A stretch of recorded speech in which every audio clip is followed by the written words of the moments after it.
So, Harry's on the train to Hogwarts. Let's see what happens next. Harry, who hadn't had any breakfast, leapt to his feet, but Ron's ears went pink again, and he muttered that he'd brought sandwiches. Harry went out into the corridor.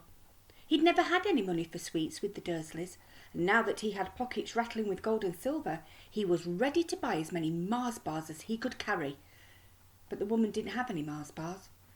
What she did have were Bertie Bott's every flavour beans, Drooble's best blowing gum, chocolate frogs, pumpkin pasties, cauldron cakes, licorice wands, and a number of other strange things that Harry had never seen in his life.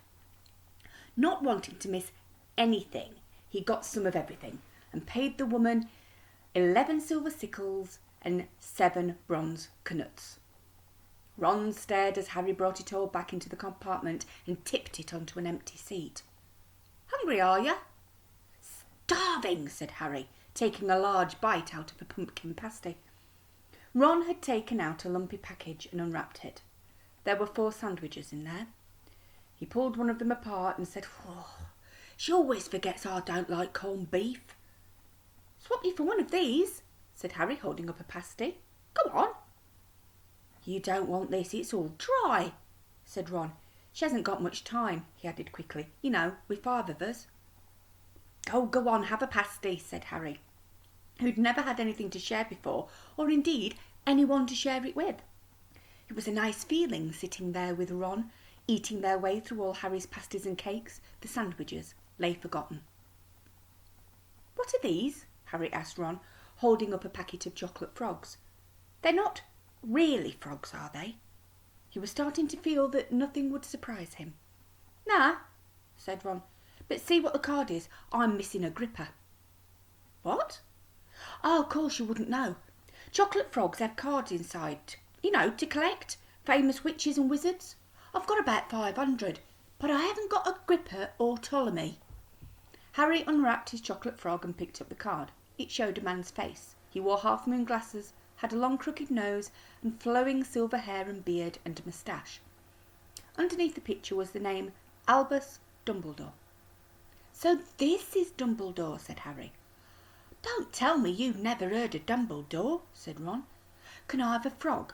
I might get a gripper." "Oh, thanks." Harry turned over his card and read, "Albus Dumbledore, currently headmaster of Hogwarts, considered by many the greatest wizard of modern times. Professor Dumbledore is particularly famous for his defeat of the dark wizard Grindelwald in 1945, for the discovery of the 12 uses of dragon's blood, and on his work on alchemy with his partner Nicholas Flamel. Professor Dumbledore enjoys chamber music and 10-pin bowling." Harry turned the card back over and saw to his astonishment that Dumbledore's face had disappeared. "He's gone." "Well, you can't expect him to hang around all day," said Ron. "He'll be back." "Oh, no, I've got Morgana again, and I've got about 6 of her. Do you want it? You can start collecting." Ron's eyes strayed to the pile of chocolate frogs waiting to be unwrapped. "Help yourself," said Ron. "But in, the Muggle world, people just stay put in photos." "Do they? Oh, they don't move at all?" Ron sounded amazed. "Weird." Harry stared as Dumbledore sidled back into the picture on his card and gave him a small smile. Ron was more interested in eating the frogs than looking at the famous witches and wizards cards. But Harry couldn't keep his eyes off them. Soon he had not only Dumbledore and Morgana, but Hengist of Woodcroft, Alberic Grunion, Circe, Paracelsus, and Merlin.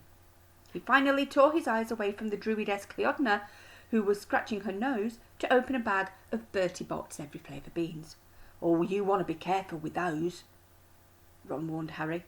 "When they say every flavour, they mean every flavour. You get all the ordinary ones like chocolate and peppermint and marmalade, but then you can get spinach and liver and tripe. George reckons he had a bogey-flavoured one once." Ron picked up a green bean, looked at it carefully, and bit into a corner. "Blech! See? Sprouts!" They had a good time eating the every flavour beans.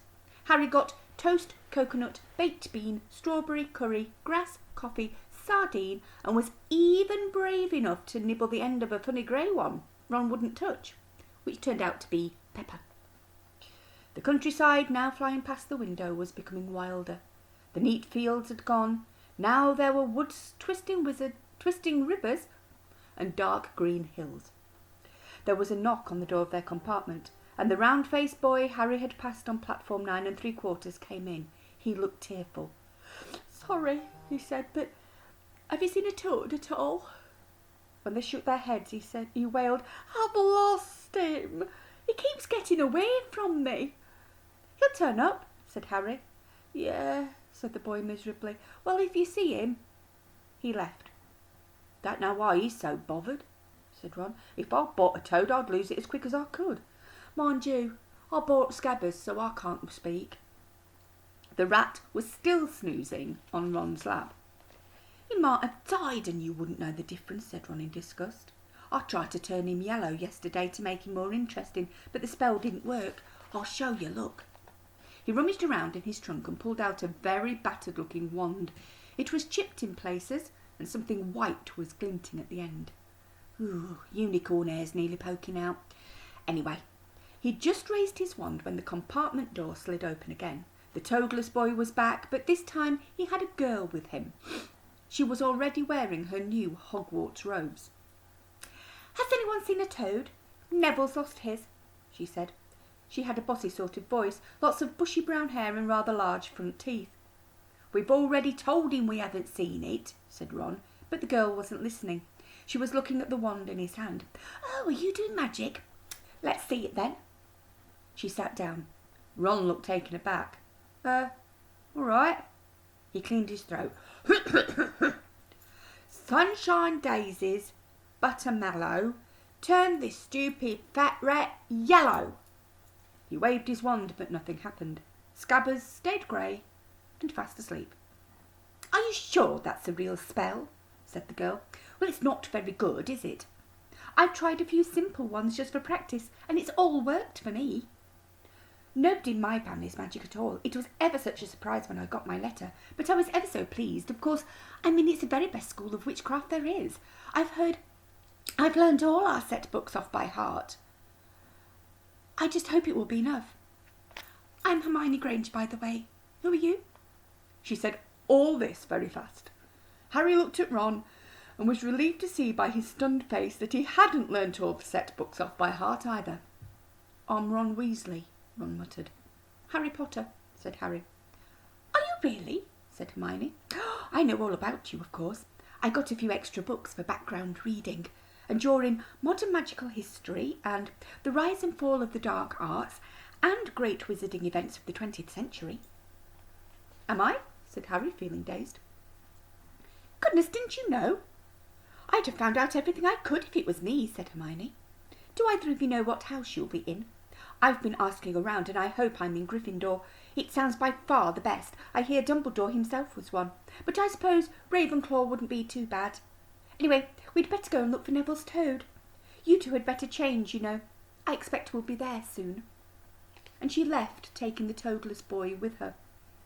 "Whatever house I'm in, I hope she's not in it," said Ron. He threw his wand back into his trunk. "Stupid spell. George gave it to me, but he knew it was a dud." "What house are your brothers in?" asked Harry. So we'll find out the next bit later.